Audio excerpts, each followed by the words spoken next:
गुरुकुल का समय संपूर्ण हो गया, भगवान चले गए, महाराज बन गए वो, सुदामा जी का विवाह हो गया, उनकी संतानें हो गई, फिर उनके जीवन में दरिद्रता आती है। और दरिद्रता का अर्थ क्या होता है, आप बताइए? दरिद्रता का अर्थ बताइए।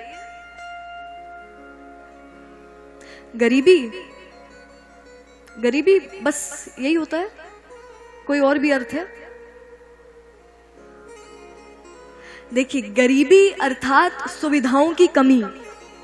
दरिद्रता का अर्थ होता है कि जब आपकी सामान्य जरूरतें भी पूरी नहीं हो पा रही, जब आपके पास खाने को भोजन भी नहीं है, पहनने को वस्त्र नहीं बचे, रहने के लिए कोई स्थान नहीं बचा, उसे दरिद्रता कहते हैं।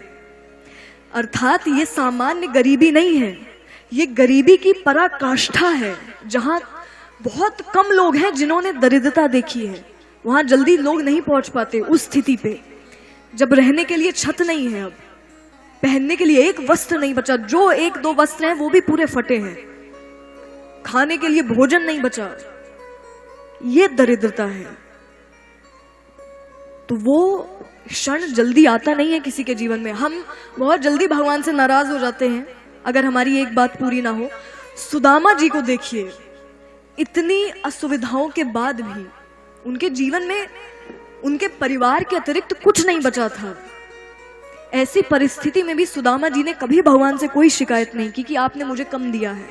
वो हमेशा सतत संतुष्ट हैं कि जितना है पर्याप्त है, मुझे और नहीं चाहिए, बस जीवन चल रहा है, बहुत है।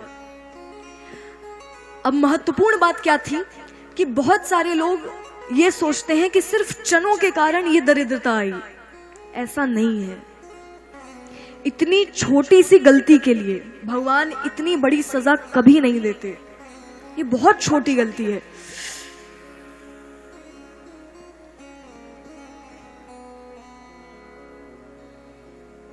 और जिस उम्र में ये गलती हुई थी उस वक्त पे सुदामा जी बहुत छोटे थे, तो ये बचपन की गलती हुई। बचपन की हमारी कितनी गलतियां भगवान ऐसे ही माफ कर देते हैं कि जाओ